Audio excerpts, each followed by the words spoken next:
Following on from the Championship final, we now know the 20 teams that will make up the 2024-2025 Premier League season. In this video, I'm going to showcase you my insanely early predictions for the next season's campaign. Where's your team going to finish? We're going to tell you all about it next.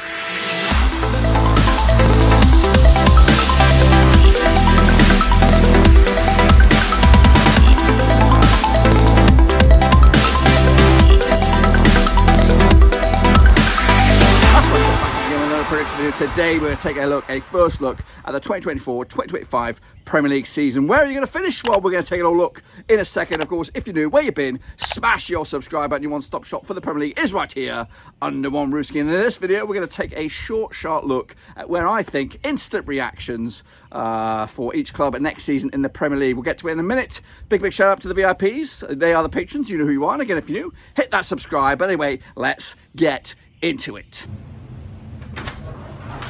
Into 11th spot we go now in the Premier League, and it is Fulham, that's right. And one of the main priorities for Fulham heading into this new season is keeping hold of Marco Silva. He's going to be a man in demand. Again, just like a couple of these other mid-table Premier League sides, keeping hold of your key, your mastermind technician is, of course, going to be paramount, especially, not necessarily through the summer, but through the long term of things. Let's just consider if Liverpool hit the snags or, of course, Tottenham hit the skids. Silva is going to be one of those names that's going to be coming up there towards the top end of people's wish lists. So if Fulham keep a hold of him, of course they should have a season of steady Eddie or steady Marco, to say the word least. But 11th spot for me for Fulham, which ain't too shabby.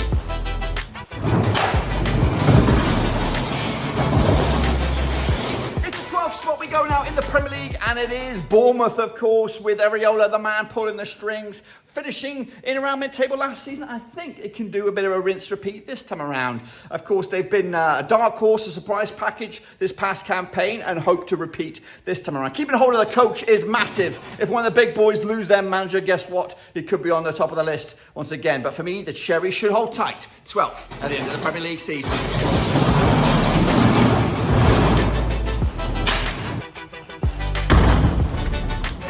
13th spot we go now over in the Premier League, and it is the former Premier League winners, not these guys, Leicester City, that's right. Marquesca's boys are back, of course, after dominating the Championship, finishing champions last time around.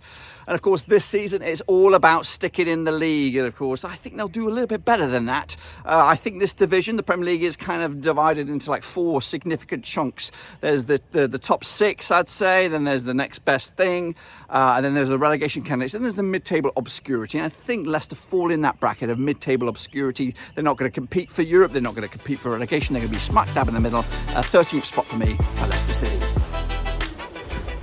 Into 14th spot we go now over in the Premier League, and it's Brighton of Albion, of course. As of recording, De Zerbi will still be the manager, but of course he's one of those names that gets banded around a little bit with, of course, the top end jobs, and of course with the Euros happening, it could might make a bit of a domino effect in regards to the managerial situation, and of course in particular with his name, of course, could be banded around with a lot of country jobs, but also Premier League jobs. So keeping a hold of De Zerbi will, of course, determine whether you're going to be a successful team or a struggling team. And of course, if he's not here, where did Brighton go from here? But for me, 14th should be good. It's not as great as they hoped, but he is a man in demand. Into 15th spot now over in the Premier League, and it is new boys, or welcome back, Ipswich Town. Of course, for me, their main objective at this time in the Premier League is keeping a hold of Kieran McKenna. There's a lot of question marks about some of the bigger managers in the division moving on or getting fired or what have you. Kieran McKenna has really done a fantastic job with Ipswich Town, back-to-back promotions, and I think they can, if he stays at the helm, remain in the Premier League for another couple of seasons, of course. Will they do it? Will they hold on to him? That's, of course, only time will tell. Into 16th spot now we go in the Premier League, and it is West Ham United. Of course, Moyes is no more.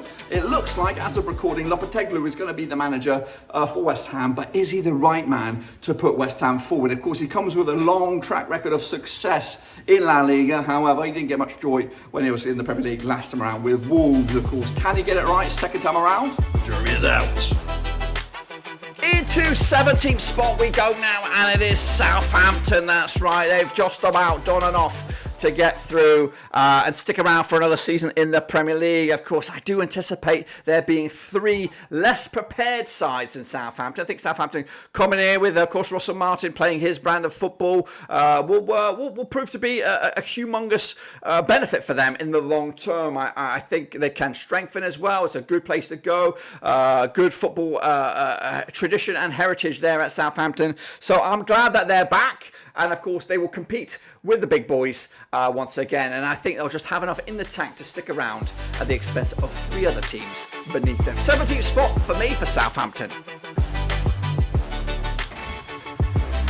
18th spot over in the Premier League, and it is Nottingham Forest, that's right. And as of recording, still managed by Nuno Espirito Santo. That may or may not change depending on what goes on over at the City Ground over in the off-season. But they did manage to stick around in the division by the skin of their teeth. Have they got the quality to stick around again with a more competitive division next season? I don't think so. For me, they're going down.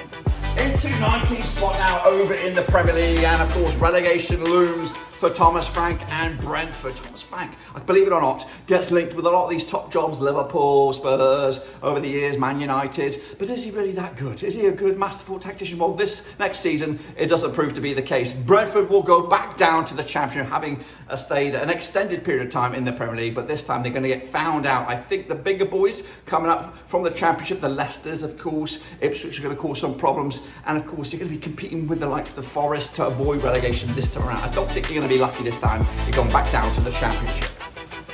Going down in 20th spot it is Wolverhampton Wanderers, of course, managed by Gary O'Neill. Did a great job last time around, finishing mid-table, but this time around, I think the divisions are much difficult. We've got the return of Leicester. Ipswich are going to cause some problems, and I just think Wolves are going to fall into that category of a relegation candidate. And of course, Gary O'Neill did a fantastic job. Can he do it again, season in, season out? Is he a regular competing up against these managerial heavyweights, season in, season out? I just don't think so. I think Wolves will, of course, get sucked into that vacuum and be a relegation contender. And of course, Gary O'Neill will be out in his ear by December, and of course, things ain't going to look up after that.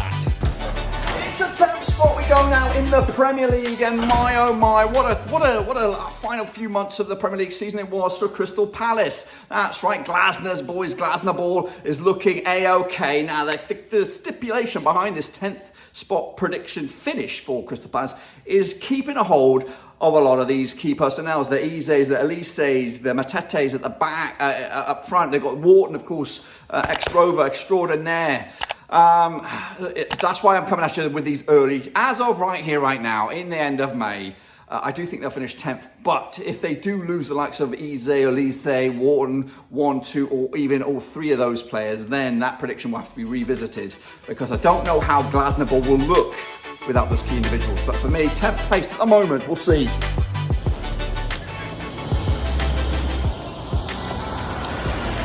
Into 9th spot we go now. It is Everton in the Premier League. Under Sean Dyche, they're a team to fear, of course. Going to cause all kinds of problems. Will they get the backing? Will, of course, they make any key sales or key purchases? That's, of course, a story for another day. But with Dyche, they're in safe hands, and they're going to make top 10. 9th for me.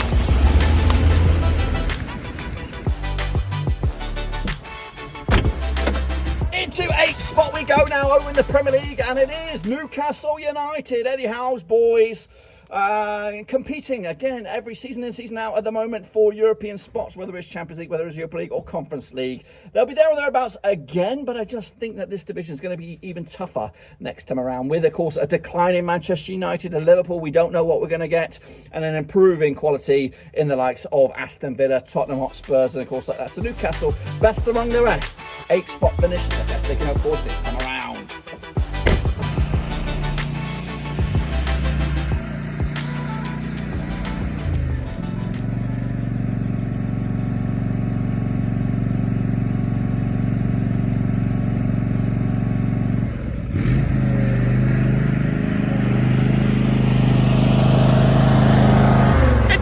Spot we go now, and it is Manchester United. Will Eric Ten Hag be there? Will there be Gareth Southgate be in charge? Who knows? United are in trouble. They're in free fall. It's madness. 7th place, nowhere near Champions League. Of course, it could be another season of nightmare for Manchester United, but we're all laughing on the inside.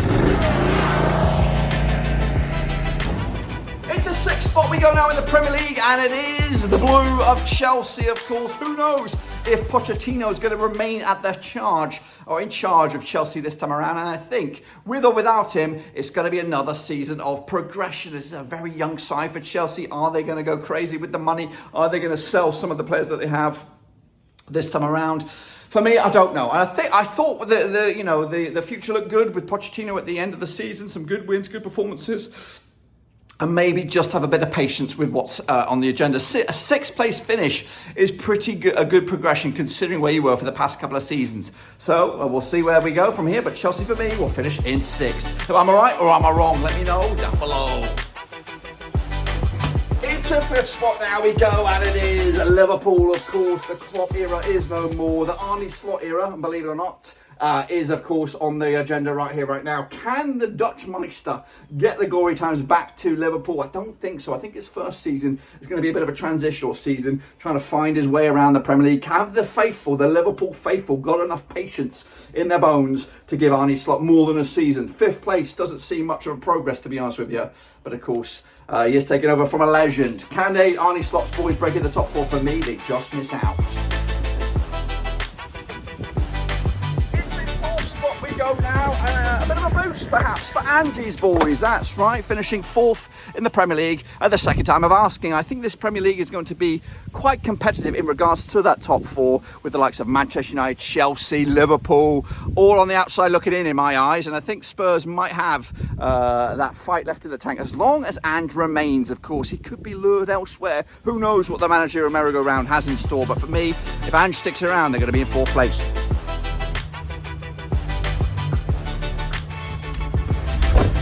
There he comes into the third spot. It is Aston Villa. Good evening, good evening. Unai Emery doing a fantastic job with Villa, putting them into the Champions League this past season, or flirting with it anyway. And of course now taking them to a next hurdle, and the bronze medal spot. That is third place in the Premier League. Can they flirt with the top two? I think it's going to be, while Pep Guardiola is still here, I don't think so. But it's not too far out of the horizon. So give it a little bit more time, and Villa may even challenge for the top two. But third for me, for Villa. And into second spot we go now, and it's the Gunners, of course, again. Forever the bridesmaid, never the bride. Arsenal with Arteta continuing to go in the right direction, or at least compete with the moneybags or the legend that is Pep Guardiola. Arsenal again have to have a good season, off season, keeping a hold of the talent, of course, strengthening in other areas, and of course getting rid of the dogwood or the deadwood, should we say. Can they do it? Will they do it? They're going to have a strong off season and will compete once again. But unfortunately, as long as Pep's there, the title will remain blue, sky blue of Manchester City. And of course, coming out to number one in the Premier League, it will be Manchester City. That's right. Pep Guardiola's success continues, of course, making another Premier League title. Can anything stop him? I don't think so. I think while he's still here, of course, Manchester City will be a force to be reckoned with, whether it is domestically or is European action. So I think they're going to be there or thereabouts once again, whether it is the Premier League or the Champions League. So Pep's boys and Haaland's goals will continue to dominate the Premier League.